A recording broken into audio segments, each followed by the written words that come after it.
Assalamualaikum warahmatullahi wabarakatuh. Apa kabar untuk seluruh penonton dari Sabang sampai Merauke?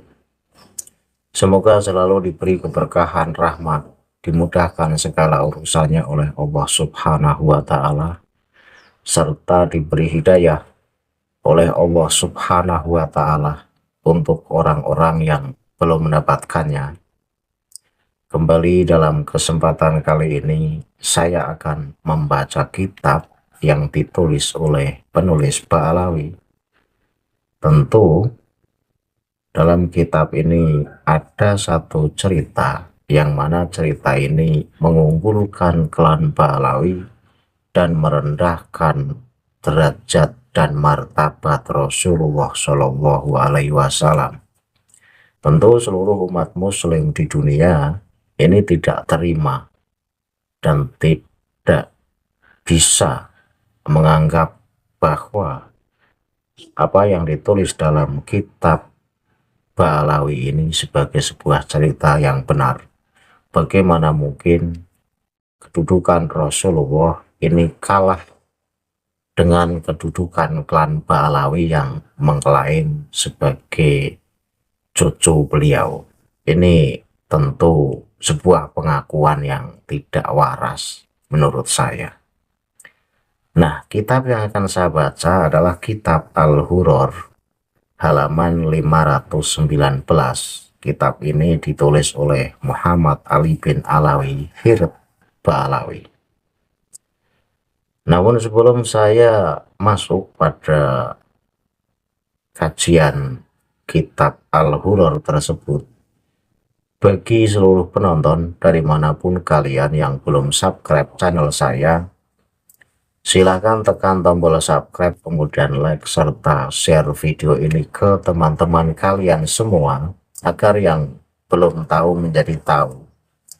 Yakinlah bahwa munculnya channel ini semata-mata untuk mengedukasi kepada seluruh muslim di Indonesia pada khususnya, dan kepada seluruh muslim di dunia pada umumnya, agar tidak terjerat oleh doktrin-doktrin sesat oleh orang-orang yang mengaku sebagai cucu Rasul dengan mengatasnamakan agama.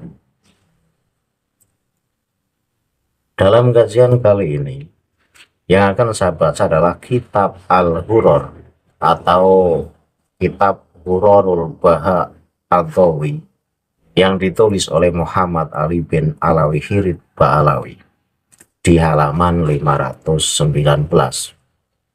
Teksnya akan saya tampilkan di layar sebagai bukti bahwa apa yang saya baca dan apa yang saya sampaikan ini bukan dasar ngarang atau framing, tetapi ini semata-mata yang saya baca kitab Ba'alawi dan yang ditulis oleh Habib Ba'alawi. Ceritanya agak panjang, tapi agar cerita ini bisa dipahami secara utuh, akan saya baca teksnya secara keseluruhan. Bismillahirrahmanirrahim. Wa minha maruya annahu indama zaro an-nabiyya summa jalasa inda qabrihi asyarifi wa zayyaqo sa'atan summa rafa'a ra'sahu wa qala ra'aitu an-nabiyya sallallahu alaihi wasallam wa Abu Bakrin wa Umar radhiyallahu anhuma fakultu ya Rasulullah. Tak baca fakultu ya Rasulullah nggak apa-apa, tak baca fakultu ya Rasulullah juga nggak apa-apa. Ma mangzilatuna indakum faqala Rasulullah Shallallahu Alaihi Wasallam mangzilatukum fil ain qala an-nabiyyu ma mangzilati indakum fakultu ya Rasulullah ala roksi faqala li Abu Bakrin as-Siddiq radhiyallahu anhu ya Syaikha Alawi ma angsafta Rasulullah huwa jalakum fil ain wa anta taj'aluhu ala ra'si wa la yu'atilu al aina syai'un. Summa qala as-siddiqu li Alawi alaika syukroniyatun lil fuqara. Qala Alawi fakultu mahia.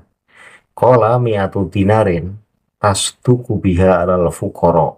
Qala Alawi fa'afaktu mingtil kalau heibati walai sama iya syai'un minat dunia.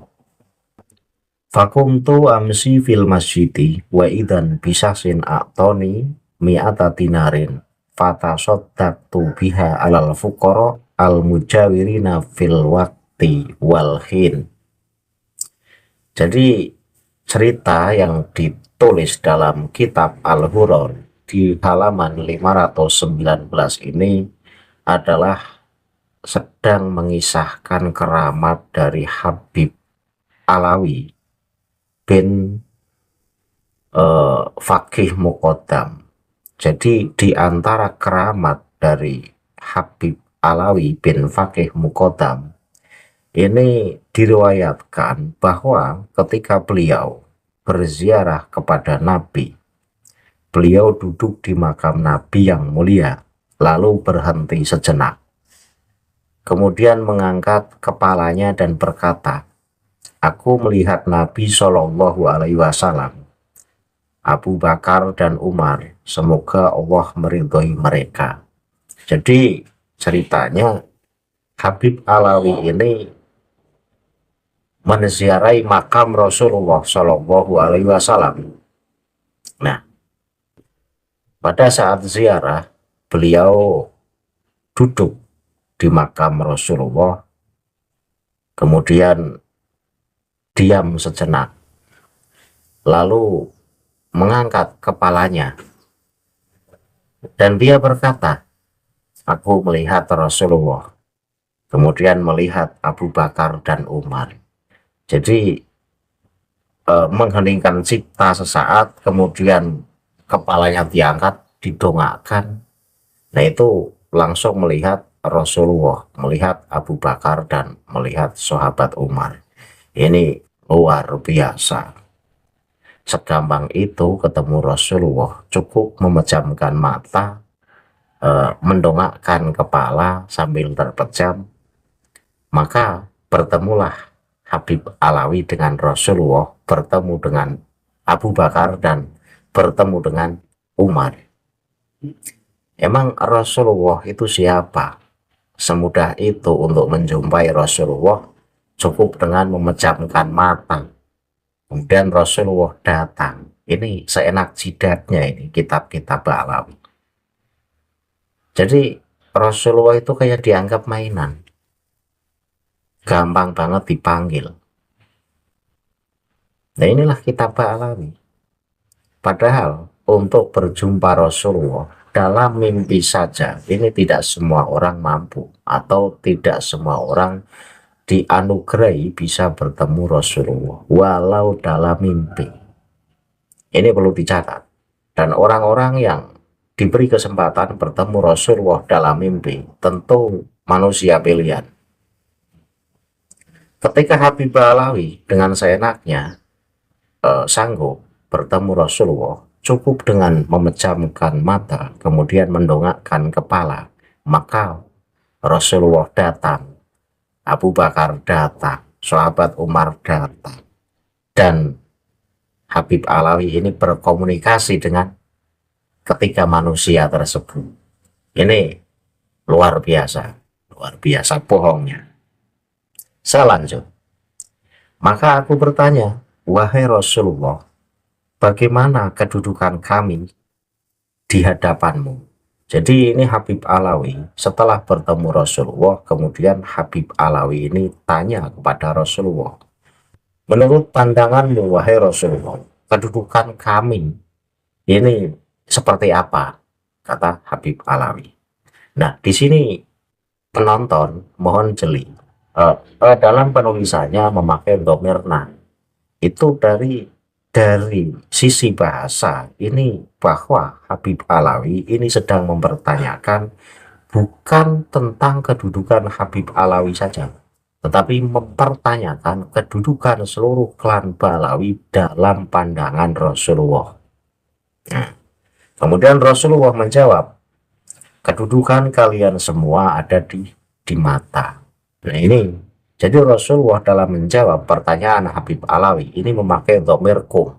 Artinya, dhamir kum ini secara keseluruhan mencakup klan Alawi. Walaupun yang tanya cuma Habib Alawi. Rasulullah menjawab bahwa kedudukan seluruh klan Alawi dalam pandangan Rasulullah itu terletak di mata. Artinya apa? Artinya selalu terjaga oleh Rasulullah, selalu terpantau oleh Rasulullah. Ini luar biasa. Kemudian Rasulullah tanya balik kepada Habib Alawi, lantas kedudukanku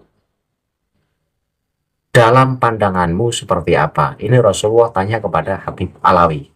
Kemudian dijawab oleh Habib Alawi, kedudukan engkau Rasulullah dalam pandangan kami itu ada di kepala. Nah, kemudian sahabat Abu Bakar dalam cerita ini protes. Wahai Syekh Alawi, engkau terlalu berlaku tidak adil kepada Rasulullah. Ini protes Abu Bakar. Alasannya kenapa Abu Bakar sampai protes? Alasannya bahwa Rasulullah menempatkan kamu semua atau klan Ba'alawi itu di mata dan engkau menempatkan Rasulullah di kepala. Padahal tidak ada yang setara dengan mata. Maksudnya begini, bahwa Rasulullah memandang klan Ba'alawi itu ada di mata Rasulullah. Kedudukan klan Ba'alawi dalam pandangan Rasulullah itu ada di mata Rasulullah. Artinya selalu terjaga, selalu terpantau oleh Rasulullah. Itu klan Ba'alawi. Tetapi pada saat Rasulullah tanya balik kepada Habib Alawi, kedudukan Rasulullah dalam pandangan klan Ba'alawi itu seperti apa? Itu ada di kepala, ada di kepala. Beda. Kalau di kepala, di otak, ini kadang-kadang ingat, kadang-kadang tidak. Tetapi kalau dalam mata, ini selalu terpantau, selalu terjaga oleh pandangan mata. Nah ini protesnya Abu Bakar, ini kata Abu Bakar, Habib Alawi ini curang. Artinya Rasulullah saja memandang klan Ba'alawi itu dengan derajat yang tinggi, yang luar biasa, dengan kedudukan yang istimewa. Tetapi klan Ba'alawi memandang Rasulullah atau kedudukan Rasulullah dalam pandangan klan Ba'alawi itu ada di otak atau di kepala. Artinya dalam ingatan. Padahal, kata Abu Bakar, kemudian Abu Bakar berkata kepada Ali bahwa tidak ada yang setara dengan mata. Artinya apa? Artinya bahwa beliau menempatkanmu di mata dan engkau menempatkannya di kepala. Padahal tidak ada yang setara dengan mata. Nah ini jelas bahwa antara kedudukan dalam pandangan Rasulullah untuk klan Ba'alawi itu di mata, ini lebih unggul ketimbang klan Ba'alawi memandang Rasulullah atau kedudukan Rasulullah dalam pandangan Ba'alawi itu ada di kepala atau dalam ingatan. Nah ini levelnya lebih unggul level dalam pandangan mata. Ini kata sahabat Abu Bakar. Nah dari cerita ini sangat jelas bahwa secara tidak langsung cerita ini menggiring satu opini, satu pemahaman bahwa Rasulullah itu mengangkat derajat klan Ba'alawi setinggi-tingginya, bahkan derajatnya melebihi dari derajat Rasulullah itu sendiri. Ini cerita dalam kitab Al-Hurr. Penonton bisa jeli, bisa teliti teksnya, dibaca, dipahami. Ini secara tidak langsung cerita ini menggiring pemahaman pembacanya bahwa Rasulullah itu menempatkan klan Ba'alawi dalam kedudukan yang paling mulia, yang paling tinggi, bahkan melebihi mulianya Rasulullah. Ini luar biasa. Nah, kemudian sahabat Abu Bakar setelah protes ini berkata kepada Habib Alawi, Kemudian Abu Bakar berkata kepada Habib Alawi, engkau harus bersyukur kepada orang miskin. Kemudian Habib Alawi berkata, aku bertanya, apa itu? Maksudnya bagaimana cara mengungkapkan syukurnya saya terhadap orang-orang miskin? Kemudian dijawab oleh Abu Bakar, engkau harus bersedekah uang 100 dinar kepada orang miskin. Artinya apa ini? Artinya setelah Rasulullah menempatkan kedudukan klan Balawi dalam kedudukan yang paling istimewa dalam pandangan Rasulullah, maka Abu Bakar menyuruh Habib Alawi atau Habib Alwi untuk mengucapkan dan mengungkapkan rasa syukurnya dengan cara bersedekah memakai uang 100 dinar kepada orang-orang miskin. Nah, kemudian Habib Alawi berkata, aku terbangun dari ketidaksadaran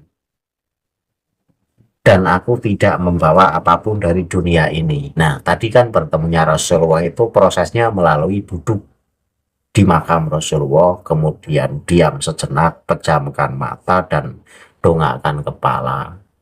Maka tiba-tiba masuk ke alam bawah sadar, bertemu Rasulullah, bertemu sahabat Abu Bakar, bertemu sahabat Umar. Nah, setelah cerita dari atas sampai bawah ini selesai, ini Habib Alawi tersadar atau terbangun dari telepatinya lah.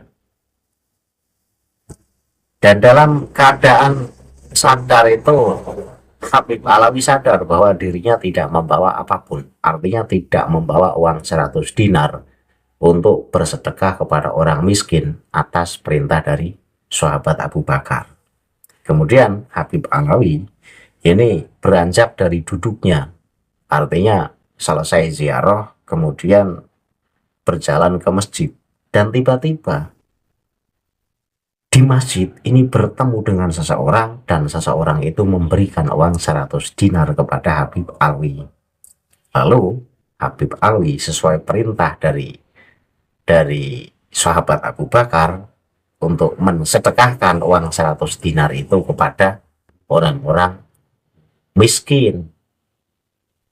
Nah, dari cerita ini cerita yang kelihatan banget ngarangnya. Satu, ngarangnya bahwa Habib Alwi atau Alawi ini ziarah ke makam Rasulullah, kemudian masuk ke alam bawah sadar, menjumpai Rasulullah, menjumpai sahabat Abu Bakar, menjumpai sahabat Umar. Nah, dalam perjumpaan itu atau dalam pertemuan itu Habib Alwi kepikiran tanya kepada Rasulullah, kedudukan kami klan Balawi dalam pandanganmu wahai Rasulullah itu seperti apa? Dijawab oleh Rasulullah, kedudukanmu atau kedudukan klan Balawi dalam pandanganku itu ada atau terletak di mataku. Artinya selalu dalam pengawasan Rasulullah, selalu dalam penjagaan Rasulullah. Itu klan Balawi luar biasa. Selalu dijaga Rasulullah, selalu terpantau oleh Rasulullah. Dalam kata lain, Rasulullah ini mengatakan bahwa klan Balawi adalah klan yang istimewa, klan yang paling mulia. Itu satu poin yang perlu dicatat. Kemudian yang kedua, Rasulullah tanya balik kepada Habib Alawi tentang kedudukan Rasulullah dalam pandangan klan Balawi. Dijawab oleh Habib Alawi bahwa klan Balawi memandang Rasulullah atau kedudukan Rasulullah dalam pandangan klan Balawi itu ada di kepala atau dalam ingatan mereka. Ini levelnya lebih rendah. Jadi klan Balawi menempatkan Rasulullah dan Rasulullah menempatkan klan Balawi. Ini lebih unggul. Rasulullah menempatkan klan Balawi ada di puncak kemuliaan dan Rasulullah berada di bawah kemuliaan klan Balawi. Ini cerita kan gila, cerita dikarang oleh Balawi. untuk mengunggulkan klannya sendiri. Bahkan Rasulullah sendiri kalah kemuliaannya dengan mereka. Masa iya Rasulullah sang pembawa risalah, Rasulullah adalah utusan Allah, sampai kalah mulianya dengan Habib Alawi? Ini kan kacau, ini kan cerita sesat dan menyesatkan. Terus manusia ketemu Rasulullah, ini kok boro-boro tanya tentang kedudukannya. Ini kan cerita sangat kentara dibuat-buat. Ya, orang ketemu Rasulullah itu kan rasanya senang, rasanya bahagia, ketemu dengan kekasihnya. Lah ini boro-boro tanya tentang kedudukannya, tentang derajatnya klan Pahlawi dalam pandangan Rasulullah. Ini kan cerita kelihatan ngarangnya ini. Ya, sampai Abu Bakar sendiri ini salut. Abu Bakar sendiri salut karena Rasulullah menempatkan klan Pahlawi dalam kedudukan yang paling mulia. Sedangkan klan Pahlawi ini menempatkan Rasulullah itu ada di bawah kedudukan Pahlawi. Sehingga sehingga sahabat Abu Bakar ini memerintahkan Habib Alwi untuk mengucapkan atau mengungkapkan rasa syukurnya dengan cara bersedekah uang 100 dinar kepada orang miskin. Ini sebagai bentuk ungkapan kegembiraan karena Rasulullah telah menempatkan klan Pahlawi dalam posisi yang super mulia. Ini maksudnya begitu. Jadi kesimpulan dari cerita ini adalah cerita ini menggiring satu pemahaman untuk setiap pembaca dari kitab Al-Hurr halaman 519 agar pembaca ini terkagum-kagum, agar pembaca ini merasa salut bahwa Rasulullah pun menganggap klan Pahlawi sebagai klan yang istimewa, sebagai klan yang paling mulia. Bahkan kemuliaan klan Pahlawi ini melebihi dari kemuliaan Rasulullah sang utusan Allah. Nah, ini kitab super sesat. Inilah alasan kenapa saya tidak bosan-bosan membongkar kitab yang ditulis oleh penulis Pahlawi. Isinya itu-itu saja, dikemas dalam cerita yang berbeda-beda, tapi pada ujungnya cerita itu adalah menggiring satu pemahaman bahwa klan Pahlawi adalah klan yang luar biasa. Itu saja. Jadi kitab-kitab Pahlawi apa saja dalam menampilkan satu cerita yang berbeda-beda, pada kesimpulannya sama, untuk mengunggulkan klan Pahlawi itu sendiri. Nah, apa iya cucu Rasul semacam itu? Apa iya orang yang mengklaim dirinya sebagai cucu Rasul bahkan merendahkan derajat kakeknya sendiri? Ini nggak logis. Nah, untuk penonton, lebih-lebih dari Muhyiddin, jika menonton video ini dan kemudian kalian mampu untuk mengaji kitab yang saya kaji, kajilah kitab Al-Hurr halaman 519. Jika otak Anda waras, tentu Anda akan menolak cerita yang ditulis dalam kitab Al-Hurr ini, di mana Rasulullah menempatkan klan Pahlawi dalam kedudukan yang paling tinggi sampai Rasulullah sendiri kalah kemuliaannya dengan klan Pahlawi. Ini kan cerita sudah super ngayal ini. Jadi cerita yang ditulis ini cerita yang sudah super ngayal, super bohong, dan super menyesatkan. Nah, semoga penonton video saya ini dari waktu ke waktu ini makin cerdas dan makin waras dan makin yakin bahwa mereka gerombolan klan Pahlawi yang gembar-gembor mengklaim sebagai cucu Rasul itu adalah cucu Rasul gadungan, karena kitab-kitab karya mereka adalah kitab untuk mengglorifikasi klan itu sendiri. Nah, cucu Rasul yang asli tidak pernah gembar-gembor dan tidak pernah mengaku dirinya cucu Rasul. Itu perlu dicatat. Berbeda dengan klan Pahlawi yang gembar-gembor mengaku sebagai cucu Rasul, dan itu dijadikan sebagai senjata pamungkas untuk mendoktrin umat muslim agar umat muslim ini takdim setakdim takdimnya, hormat sehormat hormatnya, dan patuh sepatuh patuhnya pada kelak Ba'alam.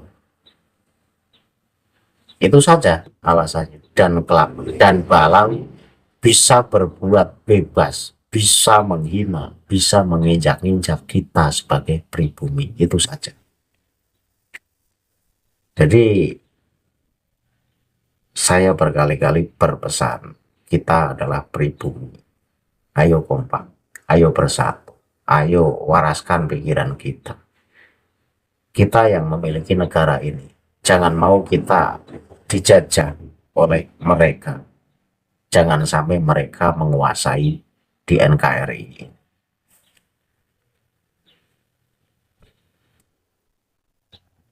Saya akhiri kajian kitab Al-Huron halaman 519. Semoga menambah wawasan untuk seluruh penonton video ini.